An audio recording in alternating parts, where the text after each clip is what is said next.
এখন যেই ব্যক্তি চিন্তা করেন যে হাজার হাজার কোটি টাকা ব্যাংকে রাখছে, তার সুদই তো মাসে কয়েক লক্ষ টাকা আসবে, তার কোনো আর চিন্তা নেই, ওই জায়গার থেকে সুদই আসতে থাকবে কয়েক লক্ষ টাকা। এই জন্য বড় বড় যে সকল গার্মেন্টস আছে, বড় বড় প্রতিষ্ঠান আছে, এরা দেখবেন শ্রমিকদের টাইম মতন বেতন দেয় না। কী কারণে বেতন দেয় না? কয়েকটা কারণ আছে। তার মধ্যে অন্যতম একটা কারণ হচ্ছে, এক মাস যদি বেতনটা আটকায় রেখে এটা যদি ব্যাংকে রেখে দিতে পারে, তাহলে পরবর্তী মাসে শ্রমিকদের যে বেতন দিতে হবে ওই সুদের থেকেই ওই টাকা চলে আসবে।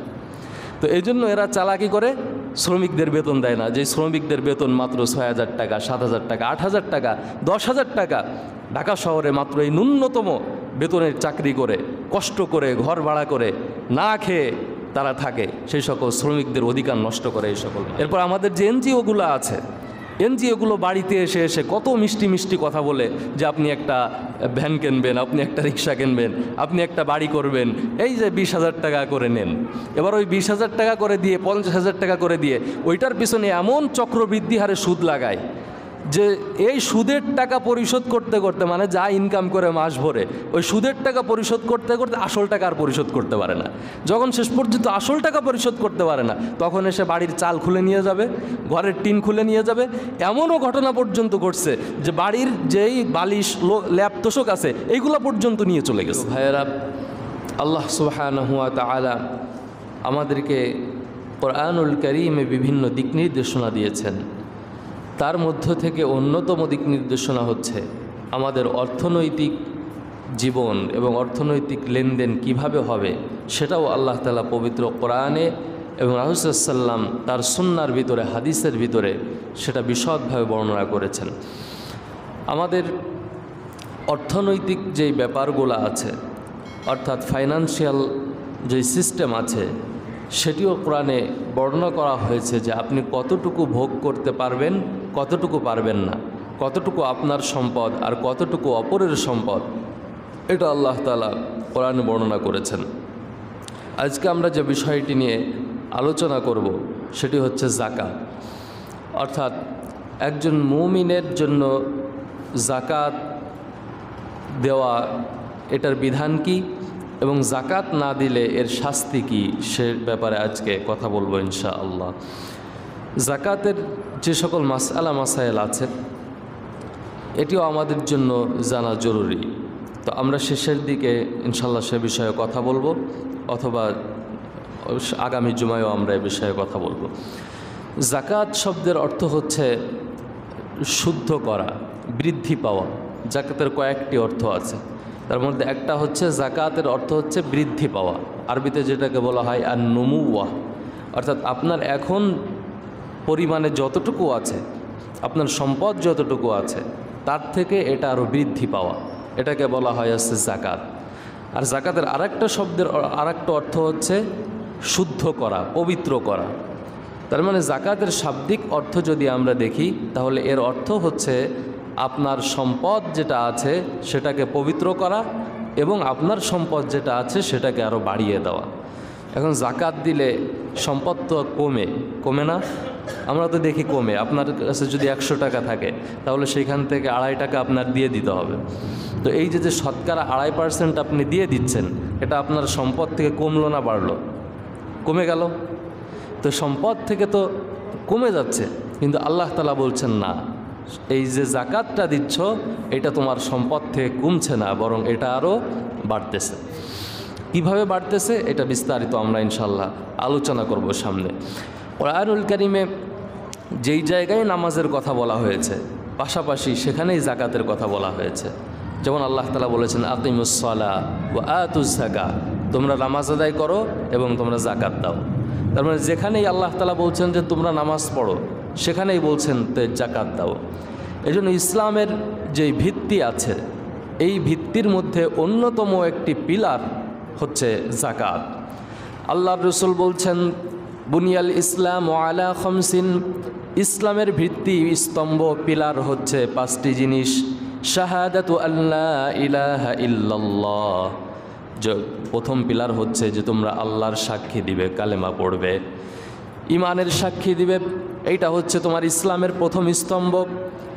দ্বিতীয় স্তম্ভ হচ্ছে ওয়া ইকামুস সালাহ, সালাত কায়েম করবে। 3 নম্বর স্তম্ভ হচ্ছে ওয়া ইতাউজ যাকাত, তোমরা যাকাত আদায় করবে। অর্থাৎ ইসলামের যে 5টি ভিত্তি তার মধ্যে 3 নম্বরে এই যাকাতের কথা বলা হয়েছে। সুবহানাল্লাহ। তার মানে আমাদের যে বিল্ডিং থাকে, বিল্ডিংয়ের যদি পিলার না থাকে তাহলে বিল্ডিং কি টিকবে? টিকবে বিল্ডিং? না, বিল্ডিং তো টিকবে না, বিল্ডিং ভেঙে পড়ে যাবে। তো এই জন্য ইসলামের যেই পিলার আছে তার মধ্যে অন্যতম একটি হচ্ছে যাকাত। সুতরাং আমি যদি এই যাকাত যাদের উপরে ফরজ হয়েছে যাকাত যদি না দেই তাহলে আমার ইসলাম নামক বিল্ডিংয়ের একটা পিলার অলরেডি ভেঙে গেল, আর বাকি 4টা পিলার থাকলো। যদি সেইগুলো আদায় করি তাহলে তো ইসলাম মানে কোনো রকম টিকে থাকলো, আর যদি সেইগুলো আদায় না করি তাহলে আমার ভিতর থেকে ইসলাম চলে গেল। তো এই জন্য যাকাতের গুরুত্ব অনেক বেশি। কোরআনে সরাসরি যাকাত শব্দটি ব্যবহার করা হয়েছে 32 জায়গায়। কয় জায়গায়? 32 জায়গায় সরাসরি যাকাত শব্দ ব্যবহার করা হয়েছে। আর অন্য অন্য কিছু আয়াতে অন্য শব্দ যেমন সাদাকা এই শব্দ ব্যবহার করে যাকাত বোঝানো হয়েছে। এরকম সব মিলিয়ে কোরআনে যাকাতের কথা মোট 80 জায়গায় বলা হয়েছে। কয় জায়গায়? 80 জায়গায়। 80 জায়গায় যাকাতের কথা বলা হয়েছে। তাহলে চিন্তা করেন কতটা গুরুত্বপূর্ণ। নামাজের কথা বলা হয়েছে কয় জায়গায়? 82 জায়গায়। তো নামাজের কথা বলা হলো 82 জায়গায়, আর যাকাতের কথা 80 জায়গায়, মাত্র 2 জায়গায় কম। তাহলে যাকাতের গুরুত্ব নামাজের থেকেও কোনো অংশে কম না। নামাজ হচ্ছে আপনি সরাসরি আল্লাহর সাথে কানেক্ট হচ্ছেন, এটি হচ্ছে আপনার যেই ইবাদত। আর যাকাত হচ্ছে এটি আপনার সম্পদের একটি ইবাদত, অর্থনৈতিক দিকের একটি ইবাদত। তো ফলে যাকাত যাদের উপরে ফরজ হয়েছে তাদেরকে অবশ্যই অবশ্যই যাকাত দিতে হবে। যাকাত কেন দিবেন? যাকাত দেওয়ার দ্বারা লক্ষ্য কী? যাকাত দেওয়ার দ্বারা উদ্দেশ্য কী? আল্লাহ তাআলা পবিত্র কোরআনুল কারীমের ভিতরে যাকাত দেওয়ার 3টি লক্ষ্য এবং উদ্দেশ্য বর্ণনা করেছেন। 1 নম্বর হচ্ছে আল্লাহ তাআলা বলছেন ওয়া ফি আমওয়ালিহিম হাক্কুল লিসসাইলি ওয়াল মাহরুম।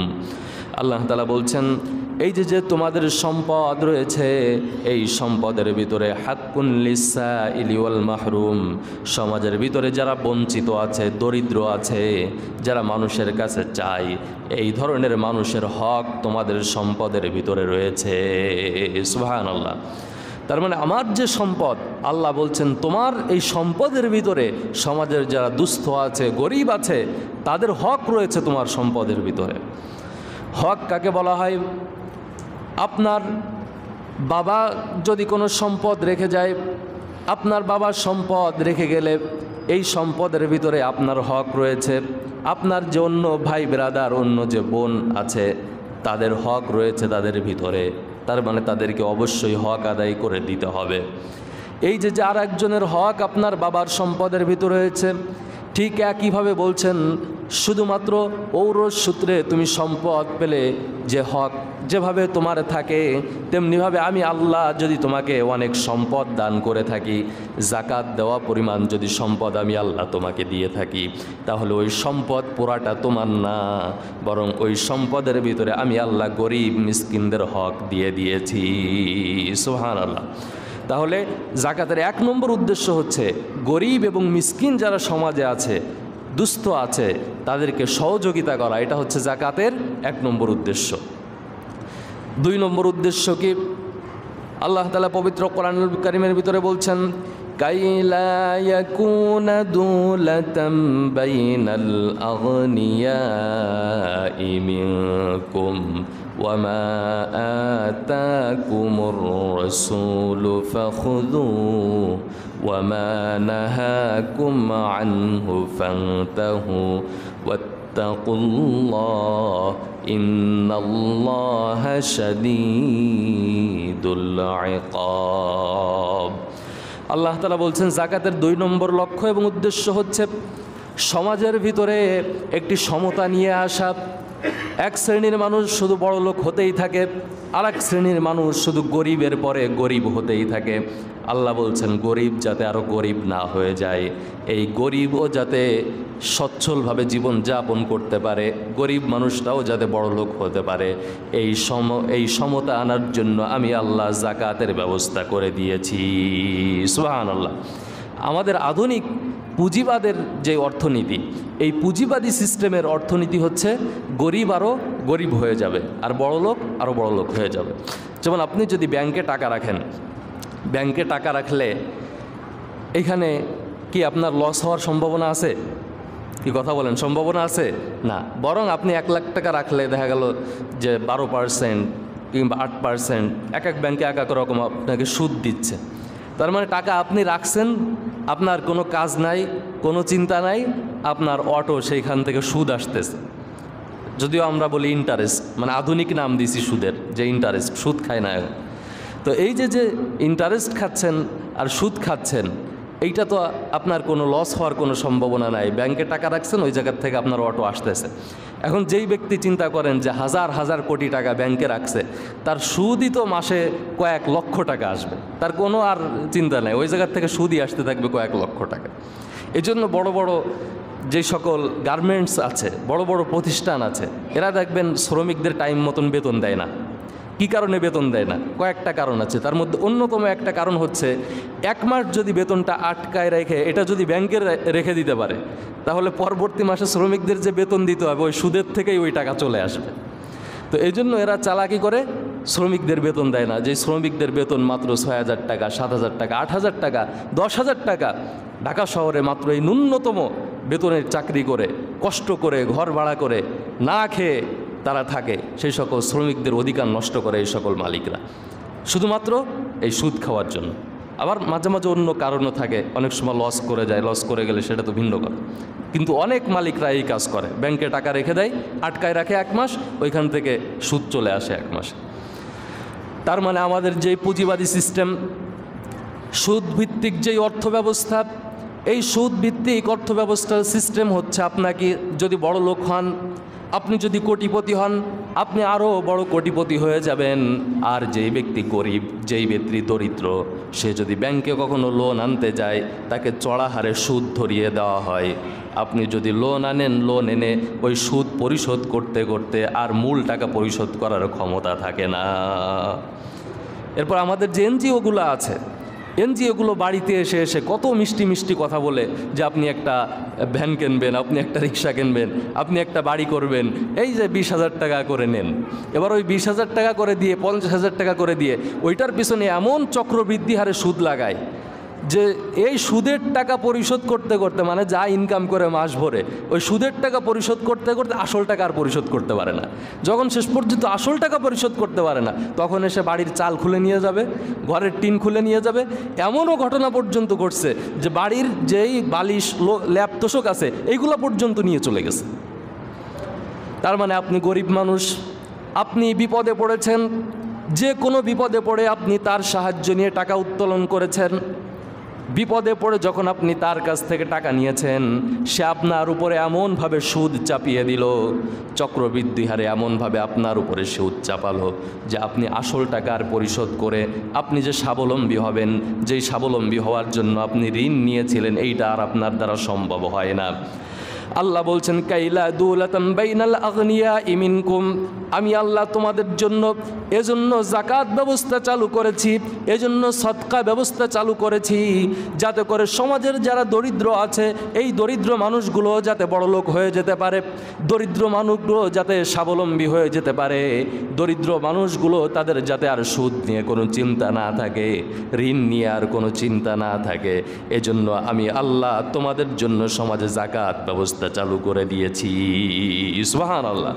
তাহলে আমরা যদি সঠিকভাবে যাকাত আদায় করতাম, তাহলে আমাদের কি এই ঋণ নিয়ে ব্যাংকের কাছে যাওয়া লাগতো, আর এনজিওর কাছে যাওয়া লাগতো না। কিন্তু আমরা যাকাত আদায় না করার কারণে আজ আমাদের সমাজে অর্থনৈতিকভাবে প্রত্যেকটা জায়গায় সমস্যা হয়ে গেছে। ইসলামী অর্থনীতির মূল ভিত্তিই হচ্ছে যাকাত। ইসলামী যে অর্থনীতি আছে সেটার মূল ভিত্তিই হচ্ছে যাকাত, অথচ আমাদের সমাজে যাকাতই নাই।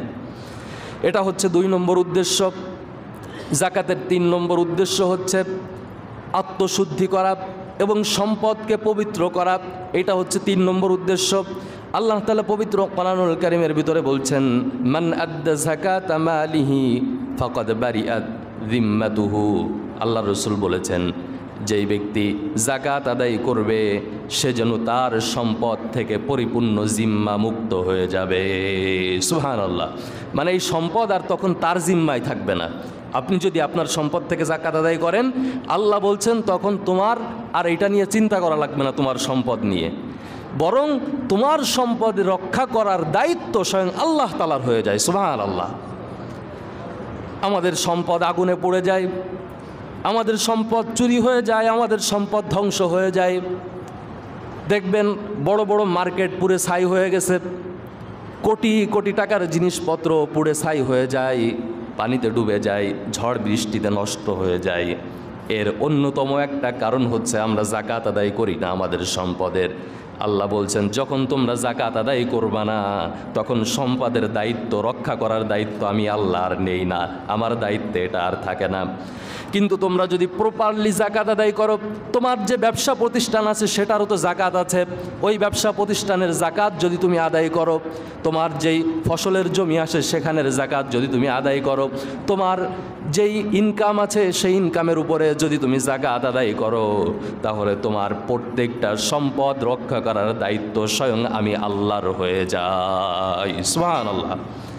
তো সুতরাং আমাদেরকে এই সম্পদকে যদি রক্ষা করতে হয় তাহলে কি করতে হবে? যাকাত দিতে হবে, এর বিকল্প নাই প্রিয় ভাইরা। সুতরাং আমরা আমাদের যাদের উপরে যাকাত ফরজ হবে আমরা অবশ্যই অবশ্যই যাকাত দিব।